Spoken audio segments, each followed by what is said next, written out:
Once upon a time in a quiet village where everyone knew each other, there lived a girl named Kai Idenma whose spirit was a quiet flame in a world of cold winds.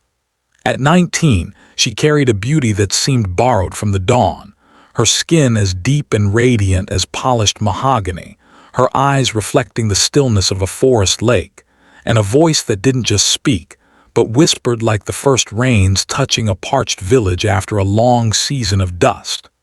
Chidinma was not just beautiful, she was hardworking. Every morning before the first cockcrow she would fetch water, sweep the compound, and prepare the morning meal. She lived with her uncle, Uncle Judas, and his wife, Aunt Mary, along with their two daughters, Amaka and Amara. Chidmer's parents had died in a fire when she was just 11. Their house had burned to the ground while they were asleep. Since then she had lived under her uncle's roof, if you could call it living. To Uncle Judas and his wife, she was more of a housemaid than a niece. "Chidinma, come and wash these plates now," Aunt Mary would shout, even if Chidinma had just finished cooking. "Chidinma, do you think because people say you're fine you will open your legs and fly out of my house?" "Foolish girl," she would hiss with her hands on her waist, but Chidinma never replied. She had learned that silence was safer. If she talked back, she would be made to sleep outside. If she cried, they would say she was pretending. Despite all of this, she remained kind. She greeted elders with respect, helped market women carry their loads, and never laughed when others were mocked. That was why suitors started noticing her. It began with simple greetings in the market. Then came the bold ones, rich men from the city who came to the village to find a good village wife. Some came for Raka, some came for Amara. But after seeing Chidma in the kitchen or passing with firewood on her head, their minds changed. "I thought you said your daughters were beautiful," one man whispered to Uncle Judas, not knowing Chidima was his niece. "I'm not here for them. I want to know the girl with the calm eyes," another had said, pointing at Chidima from his tinted car. That evening the entire house turned into thunder. "You are the one blocking your sister's shine." Aunt Mary screamed, throwing Chidinar's slippers outside. "Every man comes here and changes his mind. What did you put in your body?" "But I don't even talk to them," Chidinar whispered, tears rolling down her cheeks. "Shut up," Uncle Judith barked. "Don't stand there like a carved stone. Who asked you to talk? Since you have refused to respect yourself, I will make sure you never smell marriage. You will marry a madman if possible." Chidima looked up at him slowly, hurt flashing in her eyes. Uncle Judith saw it and slapped her. "Don't look at me like that again. You think you're something because of a little beauty. I will show you that I am your father." From that night, everything changed. Aunt Mary no longer let her eat with the family. She locked the bathroom door and told Chidima to bathe at the backyard tap. Amaka and Amara mocked her whenever visitors came. "Go and wear your rags. Maybe one rich man will propose again," Amaka said one evening, laughing as she poured soapy water on the floor Chidima had just finished cleaning. Amara joined in. "Abeg, let her parade her hips like she did last time when that politician's son came." Chidima said nothing. She bent down again and wiped the floor. Quietly, but something inside her started to crack. One Saturday afternoon, a stranger came to the house. He had dusty clothes, a wooden walking stick, and a crooked hat pulled low over his face. He looked tired, maybe even injured. The whole neighborhood watched as he limped into Uncle Judas's compound. The man didn't speak much. He only whispered to Uncle, and Uncle's eyes lit up like he had seen treasure. "You're serious? You want to marry her?" Uncle asked the beggar, pretending to whisper. "But you have nothing."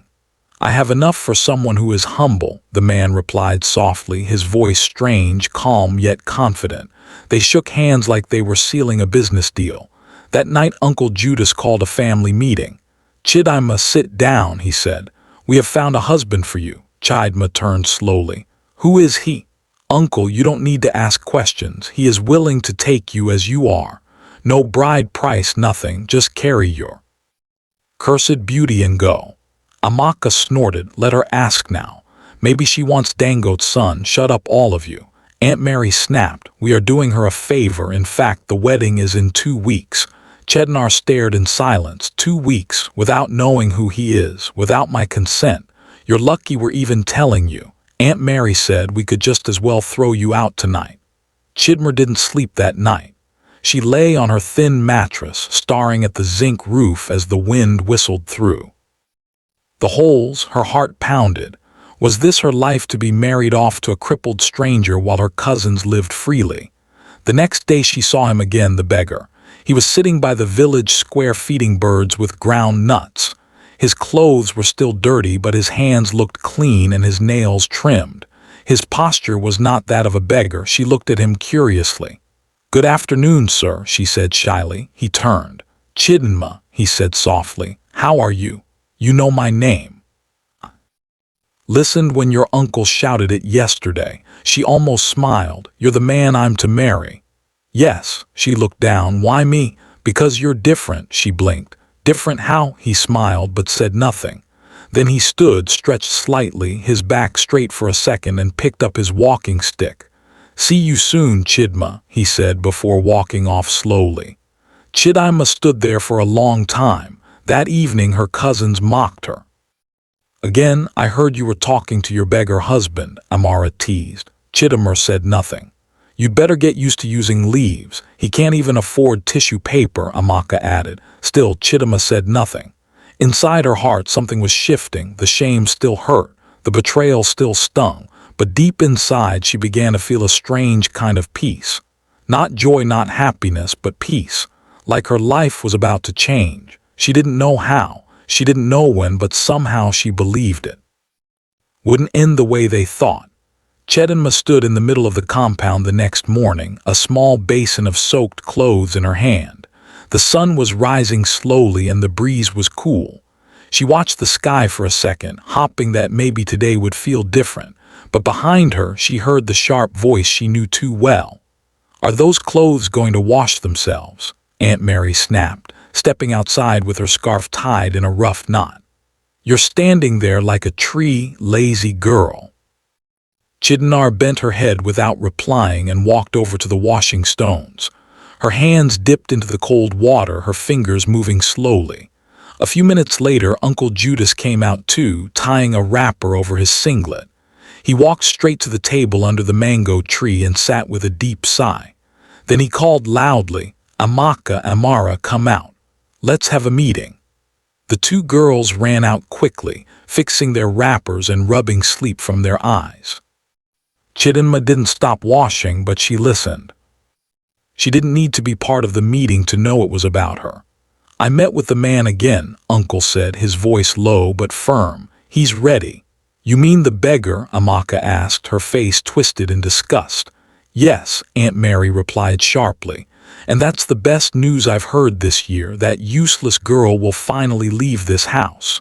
Amara hissed. "I still don't understand. Why didn't we just throw her out? Must we marry her off like a bride?" "Throw her out and let one foolish man come back for her later," Aunt Mary replied. "No, this way she will enter shamefully. By the time people hear she married a crippled beggar, nobody will ask of her again." Uncle Judas nodded. "That's right. And no man will say we treated her unfairly. Let the village think we gave her a husband out of pity." Chidima's hands paused inside the water. They were selling her off like an old pot. She looked up quietly, but nobody was watching her. They were too busy smiling, planning her pain. That evening the beggar came again. This time he walked into the compound slowly, limping the way he always did with his hat pulled down, but he greeted everyone politely. "Good evening, sir," he said to Uncle Judas. "Good evening, Ma." "You've come again?" Aunt Mary asked, pretending to smile. "Yes, I came to discuss the arrangements." Chidima stood at the far end of the house, her eyes fixed on the visitor. Her hands held a broom, but she wasn't sweeping. "Have you brought what we discussed?" Uncle asked quietly, looking around as if he didn't want the neighbors to hear. The man nodded. "Yes, it's not much, but I brought the token." He opened a small nylon bag and gave Uncle a worn envelope. Uncle opened it fast and counted the cash with his fingers. His eyes brightened. "This is okay," he whispered. "The wedding will be next week Saturday." Chidima felt her stomach twist. They had agreed like traders in the market, and she was the item. Later. That night Chidima sat alone behind the house. The moon was half full and the stars above looked like quiet eyes watching her. She hugged her knees to her chest and didn't speak. She just listened to the frogs, to the wind, and to the distant voices of Amaka and Amara laughing inside. Suddenly, a shadow appeared beside her. "You're not sleeping," the voice said gently. She turned quickly. It was him, the beggar. She stood up immediately, shocked and confused. "Why? Why are you here?" "I was passing by," he said. "I saw you sitting alone." She stared at him. "You shouldn't be here if my uncle sees you." "I know," he said. "I'll go soon. I just wanted to talk." "About what?" she asked. He stepped closer but still kept a little distance. "About us, about the wedding." Chidima looked down. "What about it?" "I know this isn't what you wanted," he said softly. "I know you're not happy." She didn't reply. "But I want you to know," he continued. "Won't force you into anything. If you want to leave after the wedding, I will let you go." Chidima raised her head slowly. "Why would you say that?" "Because I'm not here to punish you," he said. "I just wanted someone who could look beyond my face, someone who would treat me like a human being, not an object of pity." She blinked. "From the first day I saw you," he said. "You didn't laugh when the children mocked me. You didn't turn away when I asked for water. You greeted me with respect." She swallowed hard. "That's what I was taught," he nodded, "and that's why you're different." She stepped back, her voice breaking. "But I didn't ask for this. I didn't ask to be married off like a burden." "I know," he whispered, "and I'm sorry." They stood in silence. Then he bowed slightly. "Good night, Chidima." He turned and walked away, his limp dragging him slowly into the darkness. The days passed quickly. Aunt Mary made sure Chidima's life was harder than ever. She gave her the worst chores, shouted at her for no reason, and even slapped her once for walking like a princess. "You better bend that proud neck before your husband breaks it for you," she shouted. Amaka and Amara watched with smiles on their faces. They had stopped pretending. They were happy to see Chidinar suffer.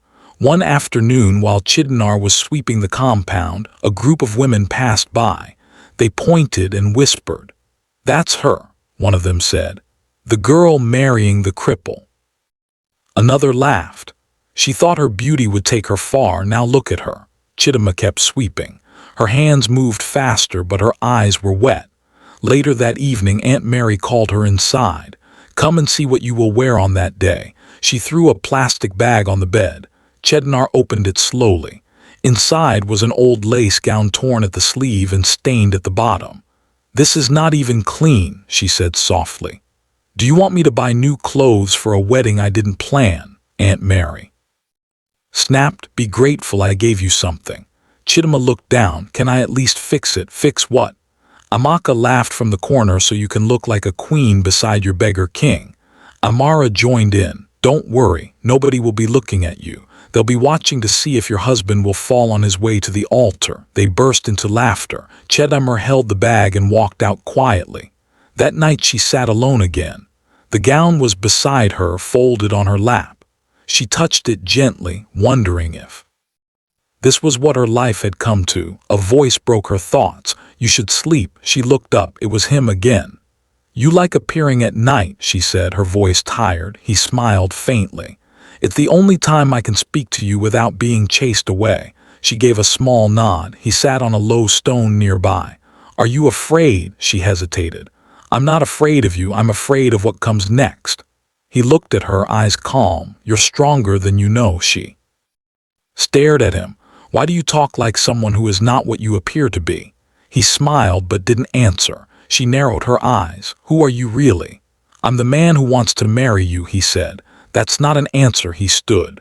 "Maybe one day I'll give you the real one." Then he left, disappearing into the dark like a ghost. The night before the wedding, Uncle Judas held a small gathering in front of the house, just close family and a few neighbors. He stood proudly, talking as if he had done something great. "I didn't want to talk before," he said loudly. "But now let me speak.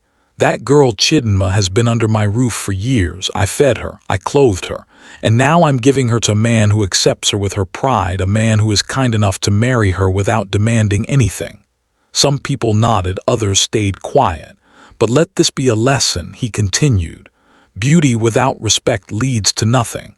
Chidinma sat at the side wearing a plain wrapper and holding her knees. Her face was blank. In her heart she was waiting for tomorrow. Not with joy, not with fear, but with the kind of silence that comes when you have nothing left to lose. The sky was gray the next morning.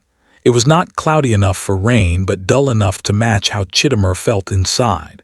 She stood by the water tank behind the house, her hands inside a bowl of soapy water. She was washing her only good wrapper. Her fingers moved slowly, almost as if she didn't want the wrapper to get clean. Maybe if she delayed long enough, the wedding would be canceled. Maybe anything would happen to stop it, but she knew better. Nothing ever saved her, not when her parents died, not when she came to live with Uncle Judas, not even now. From the window she heard voices. "Amaka, bring out the second bench," Aunt Mary shouted, "and tell R to clean the sitting room." What if guests start arriving early? Chidinma continued washing, not bothering to look up. She knew the wedding would be a small one. No decorations, no celebration, only a few family members and maybe the pastor if he didn't change his mind at the last minute. As she spread the wrapper on the line, she noticed something strange. There across the compound, sitting under the mango tree again, was the beggar Ikena. He wasn't limping today. He was sitting calmly reading a book. The cover was black and thick. It didn't look like something a poor man would carry. Chidinma paused. She stepped back slightly, trying not to be seen. She tilted her head. Yes, he was turning the pages gently with the confidence of someone who had read many books before. Why was a crippled beggar reading a hardcover book like a professor? Then, as if he sensed her eyes on him, Ikena looked up. Their eyes met. He didn't panic. He simply closed the book slowly and gave her a small nod. Chidinma blinked. She turned and walked away, her heart beating faster than it should have. That was not the first time she had noticed something odd. The day before, she had seen him fixing a broken kettle outside the neighbor's house. The kettle had no handle and its lid was missing. But within minutes, Ikena had tied the lid using a thin metal wire and made it work again. She had watched from a distance, pretending to sweep. And that was not all. 3 days ago, a madman was shouting near the market. Everyone avoided him, but I had walked up to him, whispered something in English, and the man became calm, completely calm. That moment had stayed in Chidinar's mind. Beggar could speak fluent English, so who exactly was she marrying? That evening, as the sun started to go down, Chidinma sat outside peeling cassava for the evening meal. Her fingers moved slowly and her mind was far away. "Do you think he will faint tomorrow?" Amaka asked, walking past with a tray of cups. Amara giggled behind her. She better pray he doesn't collapse at the altar or worse, crawl to her on both knees. They both laughed and walked away. Chidinma didn't move, but inside her something was shifting. Her heart was no longer just afraid, it was also curious, deeply curious. Later that night, as the compound grew quiet, she found herself walking to the back of the house again, and just like before, he was there. I sitting on the same stone under the same moon. "You came," he said softly.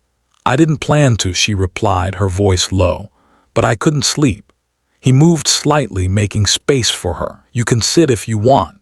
Chidinma stayed standing. "I saw you reading today," he smiled. "I read a lot." "Where did you learn to speak English like that?" she asked. He paused, then said, "From school." "What kind of school?" "A good one." She crossed her arms. "You keep speaking in circles." "I'm not trying to hide anything from you," he said. "Then who are you?" she asked. "Because I don't believe you're a beggar. You act differently. You talk differently. You walk differently sometimes." Ikena looked at her quietly. Then he said, "Maybe I'm just good at pretending." "That's not funny," she replied. "I didn't mean it as a joke." They stood in silence for a while. Then Chidinma whispered, "Are you punishing me?" "No," he said quickly. "I would never do that." Then why me, she asked. Why choose me of all people? They're giving me away like trash. You're not trash, he said firmly. You're gold. They just don't know how to value you. She swallowed. I didn't choose you because you were poor or weak, he said. I chose you because you had a good heart, even when you had no reason to. Chidinma blinked, her eyes hot. I've been watching, he added, not in a creepy way, just observing. You helped an old woman cross the road when everyone else ignored her. You stopped a boy from killing a lizard because you said everything deserves to live. You smiled at me the first day we met. That was before I knew you were my future husband, she muttered. He chuckled lightly. Fair enough. She finally sat down beside him. Can I ask you something, anything? What happens after the wedding? What do you mean, do I go with you? Do we sleep in the bush or under that tree you like so much? He looked at her. You'll come with me, but I promise you, you won't lack shelter. You'll be safe. She looked away. That's still not an answer. He nodded. You'll understand everything soon. Chidinma sighed. Why do I feel like I'm walking into something big and I don't even know what it is? I stood up slowly. Because you are. He turned to leave, but then paused. Good night, Chidinma. Good night. The morning of the wedding came with silence. No drums, no music, no visitors, only quiet footsteps, hushed voices, and fake smiles. Chidinma sat inside the small room she had known for years, staring at herself in the cracked mirror. The torn lace gown hung loosely on her shoulders. Aunt Mary had given her old powder to use, and her lips were dry. She looked like a bride that was being punished. Aunt Mary entered. They are waiting. Come out. Chidinma stood up. Slowly, as she stepped into the small sitting room, she saw Uncle Judas, Amaka, Amara, and 3 neighbors sitting like they were at a funeral. The pastor stood near the door, checking his watch.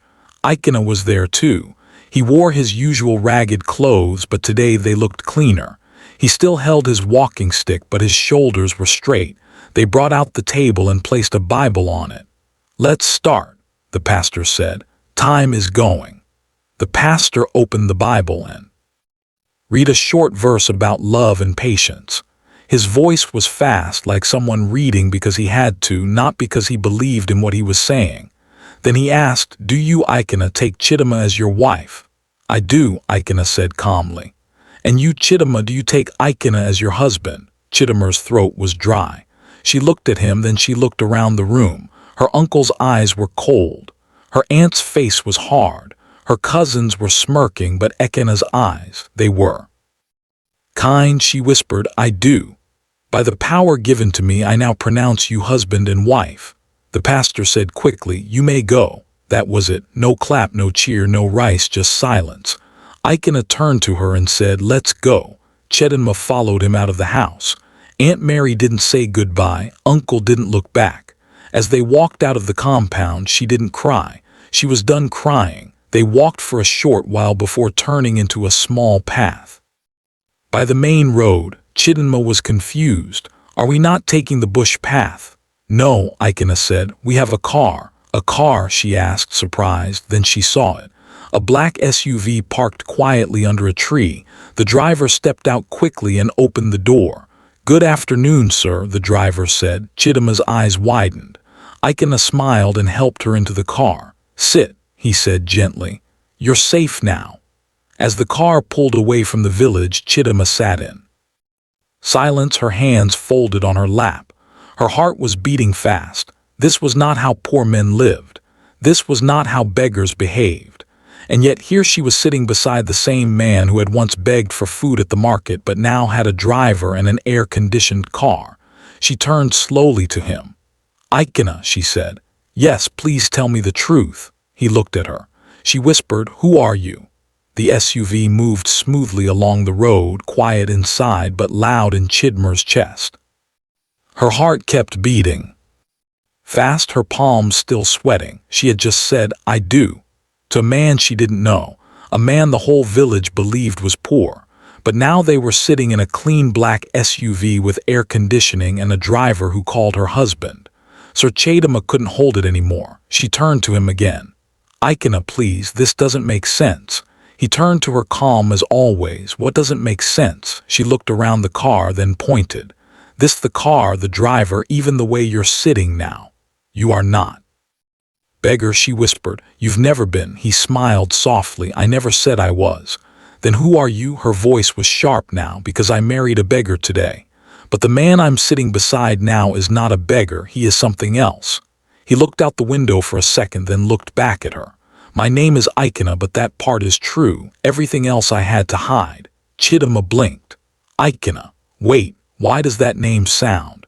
You may have seen it on the news or on one of the big company boards in Laros. Chidima's mouth slowly opened. No, no, no, no.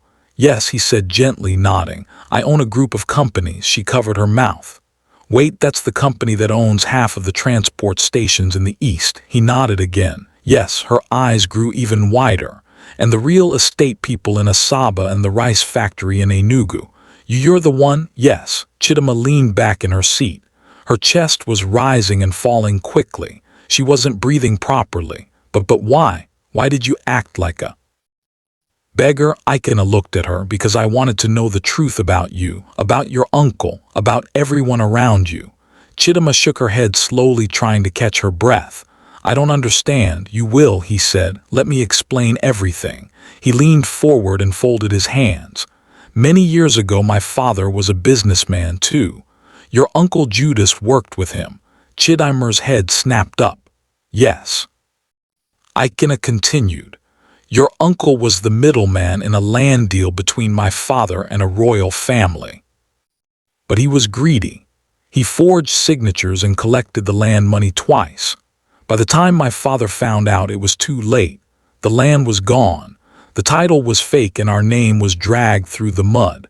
My father lost millions. Chidima's mouth stayed open. He got sick not long after. Ikena added, the stress killed him. Chidima's voice cracked. And my uncle never told anyone. Of course not, Ikena said. He kept quiet. Your aunt knew too. She helped him cover it. Tears filled Chidima's eyes. So you came for revenge? Ikena shook his head. No, I came for the truth. I wanted to see if anyone in that house still had a clean heart. I went back to the village dressed like a beggar, limping, dirty. I wanted to see how people would treat me when they thought I had nothing. Chidinma lowered her head. You were the only one who treated me like a human being, I said. You didn't look away. You didn't insult me. You didn't join your cousins to laugh. You gave me water. You greeted me with respect. Chidinar sniffed, wiping her eyes. I knew then, he continued. You were different, but I had to be sure. So when your uncle offered to sell you off to me, I agreed. Chidima looked up again. You agreed to buy me. I didn't buy you, he said firmly. I rescued you. He was going to throw you out anyway, but I wanted to see what choice you would make, whether you would still say yes even when you thought I was nothing. She was silent for a long moment. Then she said, so everything was a test? Ia nodded. Yes. She looked out the window. Trees passed quickly, but her thoughts moved even faster. You were watching me the whole time, she whispered, testing me. I was hopping for a reason to believe in someone again, he replied, and you gave me that. Chidima turned to her husband. Her voice was low and sharp. You know what hurts the most? What? You were the only person who saw me as a person. Even when I thought you were poor, even when you limped and wore torn clothes, you still looked at me like I mattered. He swallowed hard. And now I find out, she continued. You're rich, powerful, and important, but you never told me. I wanted you to see the real me, he said, before you saw the money. Chidinma nodded slowly. And now what? We go to our new home, he said, where you'll be safe and respected. She looked down at her hands. They were shaking a little. Will I ever go back to the village? She asked. If you want to, he said. I do. He looked at her. Why? Because they need to. See, she whispered. They need to see what God did for me. 1 hour later, the SUV turned into a wide private road. The gates ahead were tall, gold-colored and shiny. Cameras blinked on both sides. As the car approached, the gates opened slowly. Chidinma's mouth dropped open. Behind the gate was not just a house. It was a mansion, 3 stories tall. Fountains danced in front of the driveway. Flowers lined every corner of the fence, and servants were already outside dressed in uniforms waiting. The car stopped. A man in a suit opened the door. "Welcome, sir. Madam, welcome." Chidinma stepped out slowly, her old wedding lace still hanging loosely on her shoulder. Her sandals were dusty. She looked like someone who had come to beg for food, but they all bowed to her. "Good afternoon, madam," they greeted. Ikena held her hand gently. "Come." She followed him into the house. Marble floors, golden lights, and a staircase that looked like it belonged in a palace. Every step she took, she felt like she was dreaming. But it was dream. This was her new home. Later that evening, after she had bathed and changed into fresh clothes, she stood on the balcony looking at the garden below. Ikena came beside her. She turned to him. "So what now?" He looked at her. "Now you live, you breathe, you heal." She nodded. "And them, your uncle and his family?" "Yes." Aya's jaw tightened a little. "What do you want to happen?" "I want them to know I'm not the failure they thought I was," she said. "But I don't want revenge." He smiled gently. "Then you're already better then." Them, Chidinma looked down at the ring on her finger. It was simple, silver, yet it felt heavier now. She turned to him again. "Thank you for seeing me." He nodded. "Thank you for being you." She looked out at the sky. Stars were beginning to show. She whispered, "Tomorrow. Can we go back to the village?" Ikenina raised a brow. "So soon? I want to see their faces." She said, her voice calm but firm. "I want them to see the beggar and the bride." Chidinma didn't sleep much that night. She tried to close her eyes, but her mind kept turning. So many things had happened in one day. That morning she was the poor orphan bride nobody wanted. By nightfall she was in a mansion, married to a man the world thought was a beggar, only to discover he was one of the richest men in the country. It didn't feel real. She stepped out onto the balcony again and looked at the sky. The stars were out, clear and bright. A soft breeze brushed her cheeks. She hugged herself and took a deep breath. From behind she heard his voice. "You should be resting." She turned around. Ikena stood in the doorway. He had changed into a simple white shirt and black trousers, but he still looked calm. Still the same man she had spoken to so many times in the dark corners of her uncle's compound. "I couldn't sleep," she said. "Same here," he replied. He walked over and stood beside her. They both looked at the garden below. "Do you still want to go back?" he asked gently. "Yes," he nodded. "Then we'll go in the morning." Chidinma looked at him. "Will they believe it's real?" "They won't have a choice," he said. "You'll be standing in front of them." "I don't want to make noise or brag," she said quietly. "But they need to know that what they tried to destroy was protected. They'll see it for themselves," Ikena replied. "That's enough." They stood there for a moment saying nothing. Then I turned to her. "We'll leave after breakfast. It's about 2 hours from here." Chidinma nodded. Then she whispered, "Thank you for what?" "For not throwing me away as they did." He looked at her. "You were never the problem, Chidinma. You were just the easiest to blame." By 9:00 a.m. the next day, the black SUV was ready. The driver stood by the door waiting. Ikena was dressed in a fitted blue suit with dark sunglasses. He looked nothing like the man who used to limp around the village in torn slippers. His presence alone was loud. Chidinma wore a simple but beautiful gown, white with gold beads along the sleeves. Her hair was brushed and tied up, and her skin glowed softly under the morning sun. The staff stood outside, bowing as they passed. The gate opened slowly and the SUV rolled out. Inside the car, Chidinma held her fingers tightly in her lap. She wasn't nervous. She was just full of things she had never said. "Do you think they'll come outside when we get there?" she asked.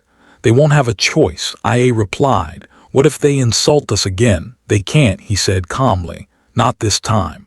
Chidinma stared out the window. Trees passed quickly, houses blurred behind them. Her village was coming closer with every mile, but her heart was not the same. The village square was unusually quiet when the SUV drove in. Children stopped playing and pointed. A few old women dropped their baskets and squinted. People whispered. Some stepped out of their shops. "Who's that?" someone asked. "I think it's a minister," another said, "or a government person." Then the car stopped right in front of Uncle Judas's house. The door opened. Ikena stepped out first, tall, calm, unshaken. Then Chidmer followed and the entire village gasped. Aunt Mary was standing at the gate holding a broom. She froze. Amaka ran out dressed in a wrapper and stopped halfway when she saw them. Amara peeped from the window, then ducked immediately, and Uncle Judas slowly walked out, his face pale. Chidinma didn't say anything. She just stood there, peaceful, whole, strong. Ikena turned to the driver and said, "Bring it." The driver opened the back of the SUV and brought out a small box. He carried it to Ikena and stepped back. Ikena held the box in both hands and walked toward Uncle Judas. Nobody spoke. The entire street was watching now. Even passers-by had stopped to look. Ikena handed the box to him. "This is for the debt your family owes me." Uncle Judas didn't take it. What is this?" he asked. "It's not money," Aya said. "It's the truth." Chidinma stepped forward. She looked her uncle in the eye. "You called me cursed," she said. Quietly, "You said I would marry a madman. You told the world I was nothing." Nobody moved. And yet she continued, "God still remembered me." Tears filled her eyes. "I didn't come here to insult you. I came to show you that even when people try to bury a seed, it can still grow." Aunt Mary opened her mouth but said nothing. Amaka stepped back and entered the house. Chidima turned to her cousins. "You laughed at me. You called me names. You said I would beg to eat." They looked away. "But today," she said, "I came to give, not to take." She reached into her bag and brought out another small envelope. She walked over and placed it on the bench beside the house. "For you and your daughters," she said to Aunt Mary, "buy something nice." Aunt Mary's lips trembled. Then Chidinma faced the crowd that had gathered. "I'm not better than anyone here," she said. "I'm just proof that your story doesn't end where others leave you." Then she turned and walked back to the SUV. Ikena followed. Quietly, the driver opened the door, and just before she stepped in, she turned around one more time. "Thank you for kicking me out," she said to her uncle. "If you didn't, I would never have walked into my real life." The door closed. The car drove away and the village remained frozen. In the car, Chidinma sat back, breathing slowly. Ikena looked at her. "You didn't have to give them anything." "I know," she said, "but I needed to." "Why?" "Because if I left them the way they are," she said softly, "then I would become like them." Ikena smiled. "You're nothing like them." Chidinma nodded. Then she said, "Thank you for taking me back there. You were the one who faced them." He replied. She turned to him, her voice low. "You know what I felt when I saw their faces." "What?" "Pity." He was quiet for a moment. Then he said, "That means you're free." She looked at the trees passing outside. "Now I'm ready," she said. "Ready for what?" he asked. "For whatever comes next." Chidinma stayed silent for most of the ride back. Her head rested gently on the car window, but her mind was still in the village. She kept seeing Uncle Judas's face, shocked, confused, frozen. She remembered the way Aunt Mary's lips trembled, and how a marker had quickly disappeared inside the house like a thief caught red-handed. But what stayed with her most was how peaceful she had felt when she said, "Thank you for kicking me out." That single sentence had healed something deep inside her. Ikena didn't say anything either. He let her process everything in his own way. The only sound inside the car was the soft hum of the engine and the distant chirping of birds outside. After almost 30 minutes of silence, Chidinma turned to him. "Did you know?" she asked. "No, what?" "That they were going to treat me that way." Ikena looked straight ahead. "I suspected, but I didn't expect it to be that bad." She nodded slowly. "I knew they didn't love me, but I didn't know they hated me that much." "They hated your light," he said. "Some people hate what they can never become." Chidinma breathed deeply. "There were days I almost believed them, days I thought maybe I really was cursed." "You were never cursed," he said calmly. "You were just surrounded by people who couldn't see your worth." She looked at him. "So what now?" Ikena turned to her. "Finally, now I tell you everything." When they returned to the mansion, lunch was already waiting. They sat in the dining room, a wide hall with long glass windows, silver spoons and white plates neatly arranged by trained staff. Chidinma picked at her rice slowly. Her appetite was still hiding. Ikena dropped his spoon and leaned back in his chair. "My father died 10 years ago," he began. Chidma looked up. He was strong, tough, and honest. He built our family's business from nothing. Started with a small transport company. In Anisha, by the time I was 15, he had over 20 buses across the east. She nodded slowly, listening carefully, but not everyone liked his success. Aikina continued. Some men wanted fast money. Your uncle was one of them. He worked with us, trusted like family. He introduced us to a land deal in Abia, said it would double our value. My father believed him. Chidinma's eyes didn't blink. It was a lie, Aikina said flatly. The documents were fake. The land had been sold twice and my father lost everything. He clenched his fist. He tried to stay strong, but the shame killed him faster than the loss. He fell sick and died in his sleep. Chittimer's mouth tightened, and they just continued life as if nothing happened. Yes, he said, they even spread rumors, said we were careless, that my father was greedy. Nobody knew the truth. She swallowed. So you came back to punish them? No, he said, I came back to test them. She blinked. How? Aikina leaned forward. After my father died, I took over. I built the company again slowly, carefully. I didn't want to be seen. I didn't want the spotlight. I wanted to grow in secret. Chidinma nodded. I dressed like a beggar, not just in your village. I went to many places and watched how people treated strangers. I gave some of them jobs later and helped some disappear from poverty. But I was looking for something more. Chidinma tilted her head. What were you looking for? He looked straight into her eyes. Someone real? She paused. Real? How? Someone who wouldn't see my money, he said. Someone who wouldn't try to impress me. Someone who could sit beside a beggar and still feel human. Chittimer's lips parted slightly, but no words came out. That day I saw you, he went on. You were carrying firewood. You helped a crying boy who had lost his sandals. You tied his shoe with your scarf. Chidinma frowned. That wasn't a big thing, it was everything, I said. You didn't know anyone was watching, that's what made it real. She slowly dropped her spoon. He looked at her. I didn't choose you because I felt pity. I chose you because you reminded me of the kind of woman my mother was. Strong, patient, kind. Tears filled Chidinma's eyes. I wanted to be sure, he continued. So when your uncle tried to push you on me like trash, I agreed. I wanted to see your heart. Would you laugh? Would you mock me? Would you run away? She whispered. I didn't know what to do. Everything was happening so fast, and you stayed, he said. You didn't shout. You didn't curse. You just endured. Chidinma lowered her head. Because I had no one else.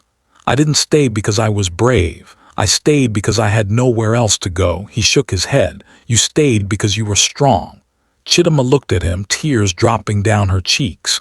Do you really see me like that? He reached across the table and held her hand. More than you see yourself. Later that day, they walked through the house together. Aikina showed her every room, the office, the private library, the indoor garden where rare flowers grew. At one point, he opened a door to a wide room filled with sewing machines. What's this? She asked. My mother loved tailoring, he said. She used to sew for women in the village even after we became rich. After she died, I opened this place in her name. Chidinma walked slowly through the room, touching one of the machines. It smells like peace in here. He smiled. That's what it's for. She looked at him. You've been alone for so long. I had to be, he said. There was too much noise around me, too many people pretending. And now, she asked. He looked into her eyes. Now I have someone I don't have to pretend with. That night after dinner, Chidinma sat on the soft couch in the living room, staring at the photo on the wall. It was Iena, a little boy sitting on his father's lap. They both wore matching white clothes, smiling without fear. Aikina walked in and sat beside her. Do you ever miss them? She asked. Every day, he said. She looked at him. Do you think they'd be proud of you? He nodded slowly. I think so. They sat there in silence for a while. Then Chidinma said, there's one thing I haven't said. What? I forgive them. Aikina turned to her. Your uncle, all of them, she said, not because they deserve it, but because I deserve peace. He smiled. That's the most powerful thing anyone has ever said to me. She rested her head on his shoulder. Maybe now I can really start again. You already have, he said. The next morning, the sun came out bright and proud. It was the kind of morning that made the birds sing louder than usual, like they were trying to share someone's good news.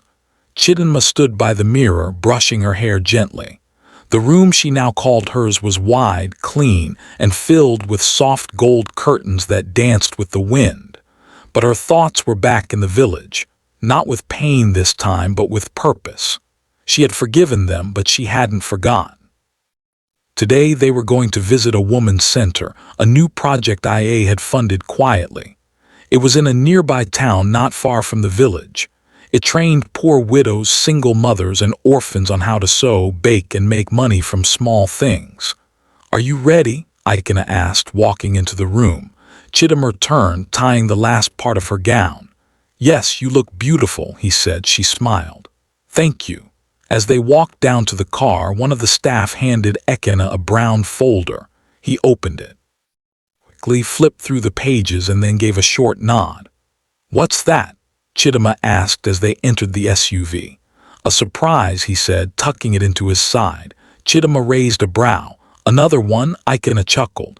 "This one is special for later." They arrived at the training center around noon. The women there were already waiting. Most of them had never seen a billionaire in person before, and definitely not one married to a girl they once saw walking to fetch water in worn-out slippers.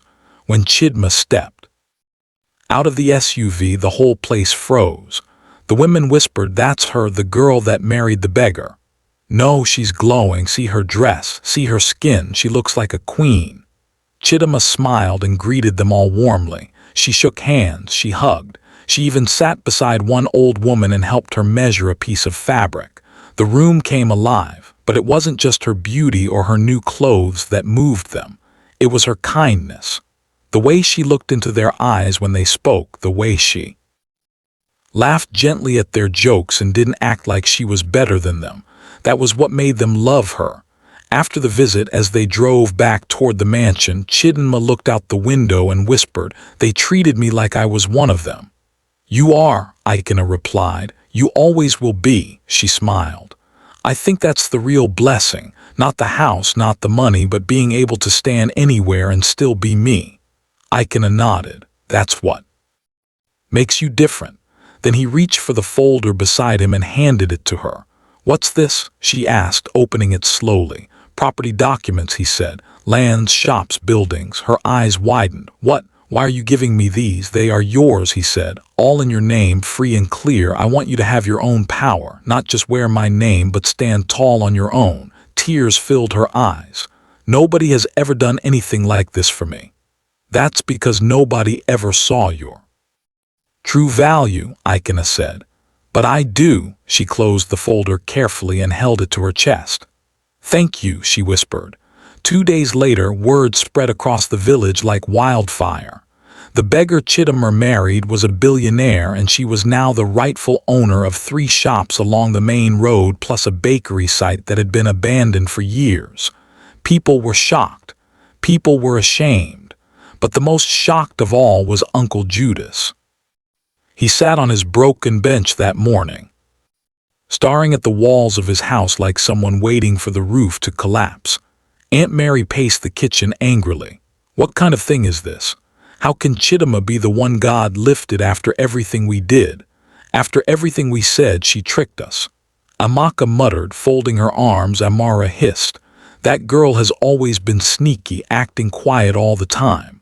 Meanwhile, see her now walking beside a man with cars and guards.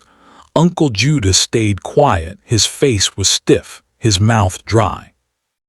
A neighbor walked past and shouted over the fence, "Uncle Judas, I hear your niece is now richer than the chief. Better go and beg her." Amaka flinched. Can you imagine the insult? That afternoon they called a family meeting. "We must go and see her," Aunt Mary said firmly. "It's not pride, it's wisdom. If we wait too long, her heart will turn." Uncle Judas said nothing, but deep down he knew she had every right to ignore them. Still, he wanted something else. He wanted to clear his name, so he wrote a short letter and told a young boy to deliver it to the mansion. Chidinma was surprised when the boy brought the note. She opened it, read the shaky handwriting, and paused. "What is it?" Ikena asked, coming beside her. It's from my uncle, she said. He wants to talk. Ikena took the letter, read it too, and then looked at her. Do you want to see him? She folded the letter and placed it on the table. Yes. He didn't ask why. He just nodded. I'll have a car take you. You can go alone if you want. She looked at him. You trust me that much? He smiled. I always have. Later that day, Chidinma stepped into her old compound once again. This time there was no fear in her steps, no shame in her shoulders. She walked with quiet power. Uncle Judas sat outside waiting, his head down. When he saw her, he stood quickly. Chidinma, he began. Thank you for coming. She said nothing yet. I don't know what to say, he added. What we did to you, it was wrong. Very wrong. I have no excuse. Still, she said nothing. I know you don't owe us anything, he continued, but I just wanted to say I'm sorry. She looked at him carefully. Why now? Because I see the truth now, he replied. You weren't the problem, we were. From behind the door, Aunt Mary peeped. Amaka and Amara stood in the shadows. Chidinar turned slowly to them. You all said I was cursed. You made me feel like I was a mistake. They didn't speak. But even if you hated me, she said, you didn't have to sell me off like a slave. Tears ran down her cheeks. You didn't have to throw me away just because other people saw something good in me. Uncle Judas lowered his head. I forgive you, Chidamar said at last, but don't ever treat anyone the way you treated me, not even a stranger. She reached into her bag and brought out a small envelope again. Use this to repair the leaking roof, she told him, and maybe fix the broken bench. He tried to speak, but she turned and walked away. That night back in the mansion, Chidinma sat beside Ikena on the balcony. I did it, she said. I know, he replied. Do you think they'll change? Maybe, he said. Maybe not, but you did your part. That's what matters. She leaned into him, resting her head on his shoulder. Sometimes I still feel like I'm dreaming. He smiled. You're not. I used to think I would die poor in that house, she whispered. But now look at you, he said. You've become the kind of woman people write about, she laughed softly. Or gossip about, he chuckled. Either way, you're shining. Chidinma closed her eyes, and for the first time in her life, she felt whole. It had been 3 weeks since the day Chidinma returned to her village in glory. 3 weeks since she stood in front of the people who once laughed at her and showed them that she was no longer the girl they tried to crush. 3 weeks since she forgave the people who broke her. But to Chidinma, it still felt like yesterday. Not because she was holding on to the pain. No, but because every morning she woke up and saw the woman in the mirror, she smiled. The old Chidinma was gone. The new Chidinma had risen. Not because of money, not because of fancy clothes, but because she had walked through fire and didn't burn. And now she wanted to help others find that same light. One sunny morning she stood in the center of a half-built compound. The cement blocks were stacked neatly. The foundation was strong. The sound of hammers and shovels filled the air. Ikena stood beside her holding a water bottle. This will be the women's hostel, she said, pointing. For those who have no homes, he nodded. And that side a skill center, she said proudly, where they'll learn tailoring, soap making, food processing, anything that can help them grow. He smiled. You've turned your pain into purpose, she looked at him. Isn't that what life is about? He said nothing. He didn't need to. The look on his face said everything. Pride, love, respect. Not many people could take wounds and build bridges with them, but she did. Later that week, Chidinma was invited to speak at a gathering of young girls in the town hall. Most of them were between 13 and 18, orphans, poor, abandoned, forgotten. When she stepped into the room, there was silence. She didn't wear makeup. She didn't wear gold. She wore simple white gown and black flats, but her presence filled the room like a calm fire. They clapped, not loudly, but with meaning. When she took the microphone, she smiled gently and said, My name is Chidinma, and just like you, I didn't have much. The hall stayed quiet. I lost my parents when I was 11. Iclear's throat was moved from place to place like a sack of beans. I ate leftovers. I wore old clothes. I slept on torn mats. Some girls lowered their heads. Others wiped their eyes. But let me tell you what I didn't lose, she continued. I didn't lose my kindness, I didn't lose my heart. She looked around the room slowly. People will call you useless. They'll say you're too poor, too quiet, too weak. But listen to me carefully. The room leaned in. You are not too anything, you are enough. She paused. You don't need a rich man to save you. You don't need a title to make you important. Just be good. Just stay kind, help others, work hard. And when the door finally opens for you, because it will walk in with your head held high. The whole hall clapped. Some girls stood. One girl ran forward and hugged her, and Kai Dinma hugged her back, whispering in her ear, I believe in you. Later that night, Aikana sat with her on the balcony, both of them sipping tea. That speech was powerful, he said. I was just speaking from my heart, she replied. That's why it worked. She looked at him. Sometimes I still wonder what would have happened if you never came to that village. He smiled. Then maybe you'd still be in that compound, sweeping the floor and eating cold food. She chuckled. Maybe. He reached for her hand. But the truth is, I was always going to find you. She looked at him. Why? Because good hearts always shine, he said. Even if it takes time. She grew quiet. Then she whispered, I want to go visit my parents. Aikana nodded. Tomorrow. Yes. The next day she dressed in a blue wrapper and tied her head with a matching scarf. No driver, no SUV, just her and Aikana in a small car. They drove to the edge of the village where her parents had been buried under a mango tree. The grass had grown tall. The earth was dry, but the spot still felt sacred. She knelt beside the grave and touched the soil. Mama, Papa, she said gently, I came to tell you that I made it. Aikana stepped back and gave her space. I'm not hungry anymore, she whispered. I'm not sleeping outside anymore. The people who mocked me, they now greet me with respect. But more than that, I'm happy, truly happy. She wiped a tear from her cheek. Thank you for watching over me. Thank you for teaching me to love others. Even when I had nothing, I still carry your words every day. She stood slowly. Aikana walked to her and held her hand. They stood there silent. Then she said, let's build a small shelter here for people to come out and rest. Let's plant flowers. Let's make this place beautiful. He nodded. We will. Months passed and the story of the beggar's bride spread across towns. Some said she married a madman. Others said she was a prophetess who saw the future. But those who knew the truth knew this. She was simply a girl who stayed good when life was unfair. And because of that, she was rewarded not just with wealth, not just with a loving husband, but with peace and the power to lift others. One afternoon, as she was walking through the new bakery she opened for village women, she stopped beside a young girl kneading dough. The girl looked up nervously. Chidima smiled. What's your name? She asked. Rose, the girl replied. Do you like it here? The girl nodded. Yes, Auntie. Chidima handed her a bottle of cold water. Do you know why I built this place? Rose shook her head. Chidima knelt to her level and said, because someone once looked at me and said, you're not worth anything, and I promised myself I'd never let another girl feel like that again. The girl smiled shyly. Chidnar stood and said, one day you'll help others too. That night Aikana came home with something small in his hand. A gift, he said. Chidnar opened the box and gasped.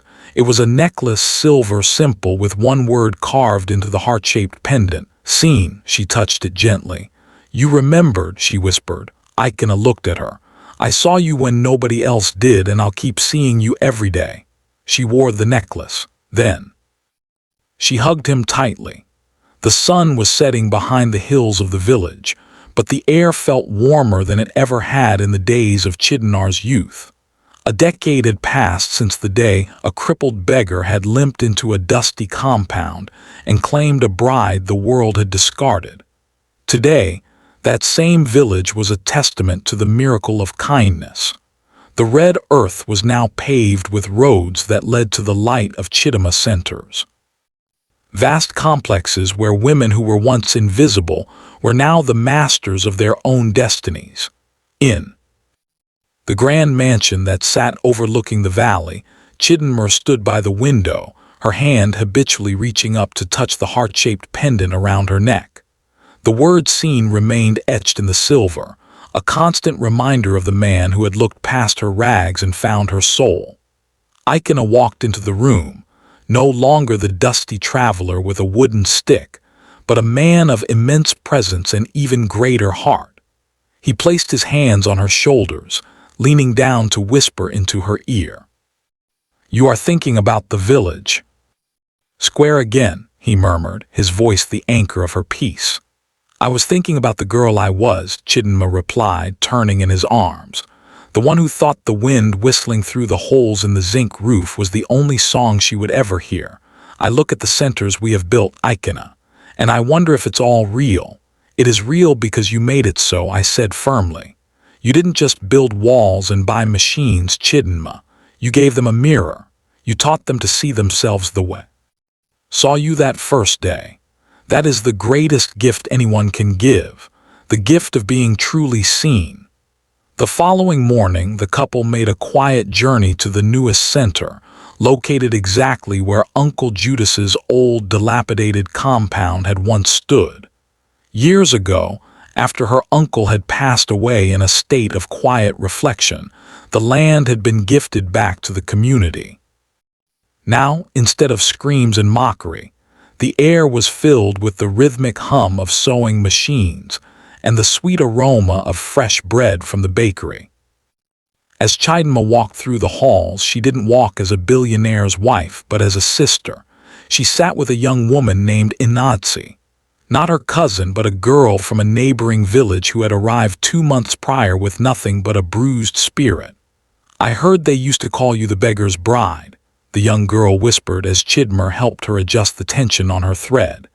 Chidinma smiled, a radiant, soulful expression that lit up her entire face. "They did, and it was the most beautiful title I ever wore. Because that beggar was the only man rich enough to recognize that gold doesn't lose its value just because it's wood and dust. Remember that, Inoi. People may try to bury your light, but a seed only grows when it is buried. You are not being hidden. You are being planted." The legacy Chidinma and Ikena built was not one of monuments, but of people. They watched as the girls they sponsored moved on to become teachers, doctors, and business owners. The village was no longer known for the 2 hills that tucked it away from the world, but for the light that emanated from within it. That evening, they returned to the graves of Chidinma's parents. The shelter she had requested was now a beautiful stone gazebo, surrounded by the flowers she had promised to plant. They sat in silence for a long time, watching the fireflies begin their nightly dance. "I think they know," Chidinma whispered, looking up at the vast star-studded sky. "I think they see that the kindness they taught me didn't just save me, it saved an entire generation." Ikena took her hand, his thumb tracing the lines of her palm. "Kindness is the only currency that never devalues, Chidinma." We spent hours as the moon rose over the valley, casting a silver glow on the world they had changed. Chidinma felt a profound sense of completion. The scars of the past were not gone, but they had been rewritten. They were no longer marks of pain, but the foundation of a bridge. She was Chidinma, the girl who was seen, the woman who saw others, and the soul that proved that in a world of thunder and storm, a gentle stream can eventually carve through the hardest stone. They walked back to their home, 2 souls intertwined by a truth that went deeper than wealth.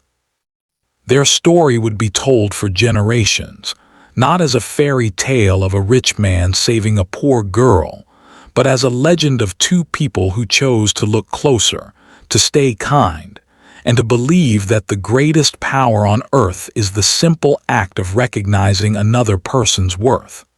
And as the lights of the village twinkled below them, Chidinma knew that her parents were finally resting in peace. For their daughter had not only survived the fire, she had become the sun. Epilogue. A few years later, Chidinma's foundation opened 10 centers across Nigeria. She spoke in universities. She sponsored orphans. She sat with world leaders. But every time someone asked her, "What changed your life?" she said the same thing: kindness. That's it.